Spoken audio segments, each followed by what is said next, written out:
Ahora hablaremos sobre la intervención para la prevención terciaria. Esto es principalmente lo enfocado al manejo hospitalario de mujeres que presenten un síntoma o un trabajo de parto prematuro. Les voy a mostrar la definición de síntoma y de trabajo de parto prematuro. ¿Ya? Son dos tipos de diagnósticos distintos, son similares algunos de los tratamientos, pero finalmente se diferencian específicamente por las características de las modificaciones cervicales. Hablamos del síntoma o amenaza del parto prematuro, cualquiera de los dos se puede usar, síntoma o amenaza de parto prematuro, cuando hay presencia de contracciones uterinas, específicamente 6 contracciones uterinas en un periodo de 30 minutos, ya asociado a 50% de ahorramiento y al menos 1 centímetro de dilatación cervical. Entonces aquí si nosotros tenemos una usuaria, podría tener contracciones uterinas regulares ya en un periodo de 30 minutos que presente al menos 6 contracciones y al tacto vaginal que tenga un 50% de ahorramiento y al menos 1 centímetro de dilatación. Ahora, cuando hablamos de un trabajo de parto prematuro, este también considera contracciones uterinas, al igual que el anterior, de 6 contracciones o más en un periodo de 30 minutos de monitorización, y este en su tacto vaginal va a encontrar aproximadamente 3 centímetros de dilatación o más y un borramiento de 80% de borramiento. Entonces, si nos llega una usuaria, en otro caso, con trabajo de parto prematuro, si tiene más de 3 centímetros y más de 80% de ahorramiento y presencia de contracciones, lo clasificamos como un trabajo de parto prematuro. Esas son dos definiciones cruciales que tenemos que conocer para el manejo posterior con estas usuarias. Para el primer caso, el síntoma de parto prematuro, el tratamiento de estas usuarias corresponde principalmente a, para los dos grupos, tanto población general o de riesgo, nosotros lo que vamos a tener que hacer es hospitalizarlas, donde se les va a indicar reposo, se les indica hidratación, ¿ya? Acá lo importante es que se le coloque una vía venosa y se administren al menos 1000 cc de suero Ringer, y posteriormente también que se le realice una evaluación ultrasonográfica del cervix, que se realice una medición del cuello uterino. Entonces se hospitaliza, se mantiene en reposo, se le da hidratación y se hace la ecografía para la medición del cervix. Si la dinámica uterina cede y el cuello uterino después de la evaluación mide más de 25 milímetros, ¿ya? Y no hay modificaciones cervicales, esta usuaria vuelve a su control, la van a dejar citada para control con médico y probablemente podría continuar como un falso síntoma de parto prematuro. Entonces continúa con sus controles habituales. Ahora, si esta usuaria se le hace la ecografía y el cuello uterino mide menos de 25 milímetros, se va a manejar por la hospitalización dependiendo del riesgo de grado neonatal, pero debe quedar hospitalizada para hacer, sobre todo cuando es población de riesgo, hacer el manejo de esta usuaria como si fuera un trabajo de parto prematuro. Entonces, la ecografía nos va a mostrar si es que el cuello mide más de 25 milímetros o menos de 25 milímetros, ¿ya? Por lo tanto, si la dinámica uterina cede y el cuello mide más de 25 milímetros, esta usuaria volvía al control primario y con el diagnóstico de falso trabajo de parto prematuro. Ahora, mujeres que presenten trabajo de parto prematuro, o sea, contracciones uterinas de 6 o más en un periodo de 30 minutos, asociados a dilatación cervical de 3 centímetros o más y 80% de ahorramiento, se le deben realizar primero la determinación de la edad gestacional y confirmar el diagnóstico, identificar la causa y tratarla, realizar tocólisis, corticoides y protección neurológica del recién nacido. Las acciones que se van a realizar aquí son importantes principalmente porque se le van a dar medicamentos para madurar los pulmones del feto y se le va a dar medicamentos para disminuir la actividad uterina, para que disminuyan las contracciones. Con lo primero, la determinación de la edad gestacional de diagnóstico, lo que queremos hacer es tener una edad gestacional que sea confiable, ¿ya? Y esto se hace en base a una fecha última regla que sea segura y confiable. E idealmente el que tengamos ecografía precoz para poder hacer una estimación mucho más certera de la edad gestacional. Si tenemos una ecografía de esta gestante con menos de 12 semanas, podemos corroborar la fecha última regla operacional y la fecha última regla calculada por la que nos relata ella. Por lo tanto, la determinación clínica se basa principalmente en la disponibilidad de una fecha última regla segura y confiable, como también de otros parámetros como lo son complementarios la altura uterina, la aparición de los movimientos fetales y los exámenes ultrasonográficos que tiene durante su gestación. Ahora, También es súper importante que podamos establecer un diagnóstico correcto, y el diagnóstico de parto prematuro se hace en relación a las contracciones uterinas y las modificaciones cervicales. El diagnóstico de trabajo de parto, por lo tanto, si tiene contracciones uterinas de 6 o más en 30 minutos, que los podemos realizar a través de un monitoreo fetal electrónico, y si tiene modificaciones cervicales a través del tacto vaginal y también se corrobora con la cervicometría, se hace el diagnóstico de trabajo de parto prematuro. Cuando nosotros hablamos de la identificación de la causa y el tratamiento, hay que conocer los factores de riesgo asociados, se le deben hacer exámenes complementarios, ¿ya? Por ejemplo, se le pueden tomar exámenes de flujo vaginal, exámenes de sangre como un hemograma, una PCR, se pueden determinar si es que hay causas de sobre o sobredistensión del útero, por lo tanto hay que saber cuál puede ser la causa que esté generando esta aparición de contracciones. Entonces se realiza un estudio etiológico, ¿ya? Por supuesto a mujeres con factores de riesgo o cualquier población, y se le hace urocultivo, toma de hemograma, toma de PCR para determinar si es que hay factores inflamatorios, examen citoquímico, bacteriológico del líquido amniótico en los casos que lo requiera, y obviamente buscar causas de sobredistensión uterina. Por ejemplo, si es que hubiese un embarazo múltiple, un embarazo gemelar, o si es que hubiese un polihidroamnios que fue detectado por la ecografía. El tocolítico, que es el medicamento o es el grupo de fármacos que tiene la capacidad de inhibir las contracciones uterinas, se va a administrar a mujeres que tengan trabajo de parto prematuro, ¿ya? Cuyas contracciones no desaparecieron con las medidas generales anteriormente descritas, con el reposo y la hidratación, y en quienes obviamente requieran del tratamiento de tocolítico para complementarlo con el uso de corticoides.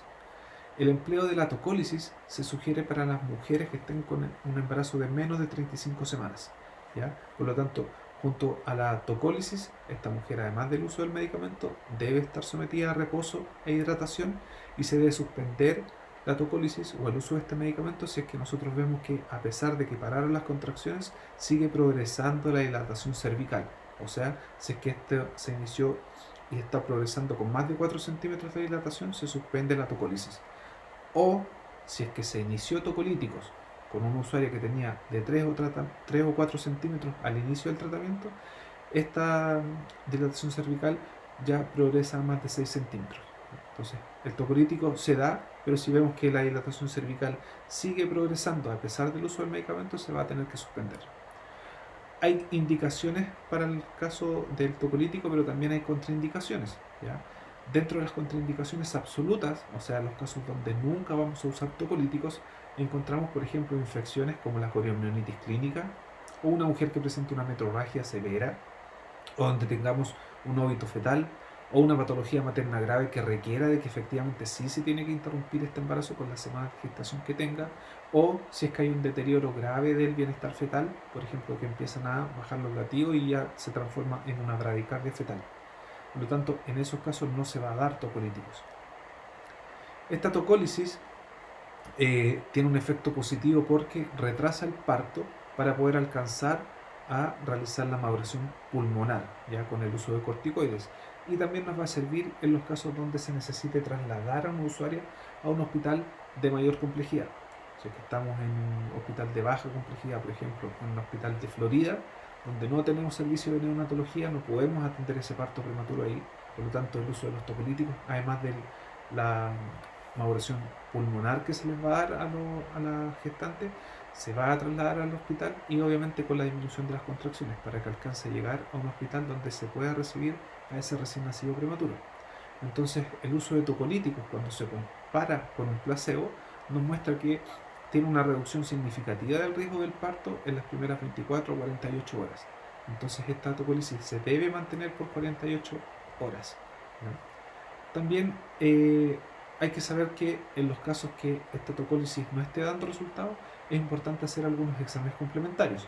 Por ejemplo, si una mujer ingresa al hospital, se le hace su tratamiento con tocolítico, y a pesar de que lleve una hora del uso de tocolíticos, pero aún así presenta contracciones uterinas y estas no han disminuido, se le debe realizar un examen que es una amniocentesis, ¿ya? Esta es una punción donde se extrae el líquido amniótico para descartar una infección intraamniótica. Aquí se evalúa el líquido amniótico para determinar si es que hay presencia de factor inflamatorio o presencia de bacterias. Y si es que se le hace la amniocentesis y hay presencia de gérmenes positivas, se debe suspender el tocolítico, iniciar antibióticos e interrumpir el embarazo. Si el examen de la amniocentesis nos muestra de que no hay gérmenes, lo que se hace es que se cambia a otro tocolítico, entonces se busca un tocolítico de segunda línea. ¿Ya? Ahora vamos a hablar un poco del uso de tocolíticos. Los medicamentos utilizados para la disminución o el cese de la activuterina son varios. ¿Ya? El más usado y el recomendado es el nifedipino. Ese es el de primera línea, el que se usa siempre de forma mayoritaria en las usuarias. También está el fenoterol, que podría ser el medicamento de segunda línea, y la indometacina, atosiban, nitroglicerina y sulfato de magnesio. Ahora, se tiene que elegir el medicamento en base a las necesidades del usuario, principalmente si es que hay alguna condición particular del usuario, se va a elegir algún otro tipo de elementos que no son de medicamentos que no son de primera línea. Ahora, como medicamento de primera línea se recomienda el nifedipino. ¿Ya? Este nifedipino es un fármaco que es la primera elección porque no tiene efectos adversos significativos y es el único que ha demostrado disminuir el riesgo de síndrome de dificultad respiratoria. ¿Ya? Por lo tanto, también está asociado a que es de fácil uso y es de bajo costo. Estas son tabletas que se dan al usuario por vía oral o sublingual. Como fármaco de segunda línea tenemos al fenoterol. Y el fenoterol es un medicamento que se recomienda de segunda línea porque su uso es extenso, se ha ocupado bastante, se conoce cómo funciona el medicamento y ha demostrado ausencia de eventos adversos en el feto. En la madre sí tiene efectos adversos como por ejemplo la taquicardia, pero en el feto no ha causado efectos adversos. Y así después podemos revisar en la guía del parto prematuro de mensal lo específico relativo a los otros tipos de tocolíticos. El nifedipino, que era el medicamento de primera línea, tiene una dosis que corresponde a la dosis de carga y la dosis de mantención. Si se le debe indicar tocolítico, específicamente el nifedipino al usuario, se le da una dosis de carga que corresponde a 20 miligramos de nifedipino que se administran por vía oral o sublingual cada 20 minutos hasta que desaparece la dinámica uterina. Pero este periodo es solamente por la primera hora de tratamiento. Entonces se le dan 20 miligramos cada 20 minutos y un máximo de 3 dosis, o sea, 60 miligramos en una hora. Y determinada esa dosis de carga, que es la primera hora del medicamento, continuamos con la dosis de mantención, que corresponde a 10 miligramos de medicamento cada 6 horas por vía oral, hasta que alcancemos a completar 12 horas sin dinámica uterina.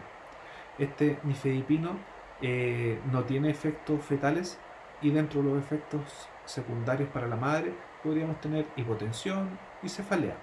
¿Ya? Por lo tanto, es un medicamento que es bastante seguro y bastante fácil de utilizar. Otro medicamento que correspondía de segunda elección es el fenoterol. El fenoterol es un medicamento que se administra por vía endovenosa, ¿ya? Requiere la preparación y la programación de esta dosis que se administra al usuario por vía endovenosa a través de una bomba de infusión continua. La dosis de carga corresponde a 30 ml por hora, ¿ya? Que eso, al pasar esa velocidad de infusión, se le están administrando 2 microgramos por minuto, y la dosis de mantención se van coordinando más o menos entre 0,5 a 1 microgramo por minuto. ¿Ya? Con esta dosis de mantención nosotros vamos a ir viendo que se puede disminuir la dosis de manera progresiva hasta que se alcancen 12 horas sin contracciones uterinas. Este medicamento, obviamente, hay que tener control con la madre, principalmente de sus signos vitales, una monitorización del pulso y la presión arterial. Esos son los dos principales medicamentos que tienen que conocer para el manejo del cese de las contracciones uterinas. Los corticoides son los medicamentos que están dados para inducir a la madurez pulmonar del feto. Entonces se tienen que iniciar de manera simultánea junto con el uso de tocolíticos. Entonces el uso de tocolíticos lo que busca es que se administren estos medicamentos y que podamos tener un efecto de madurez pulmonar para el feto. Entonces toda paciente que esté en trabajo de parto prematuro, que tenga entre 23 semanas de gestación y 34 semanas de gestación, se le va a indicar un corticoide, y este corticoide se administra por vía intramuscular. ¿Para qué? Para inducir la madurez pulmonar en el feto. Por lo tanto, al mismo momento en que se inician los tocolíticos, se debe iniciar el corticoide, la administración de maduración pulmonar. Este beneficio máximo del uso de corticoides se logra si es que el parto se produce 48 horas después de iniciada la dosis de betametasona o dexametasona.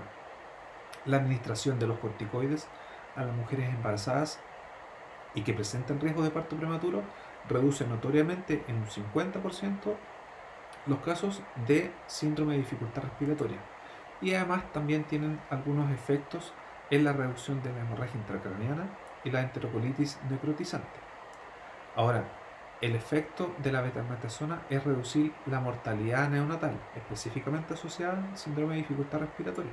Por lo tanto, es un medicamento que no se puede pasar por alto y siempre se va a indicar a mujeres que estén entre las 23 semanas de gestación y las 34 semanas de gestación.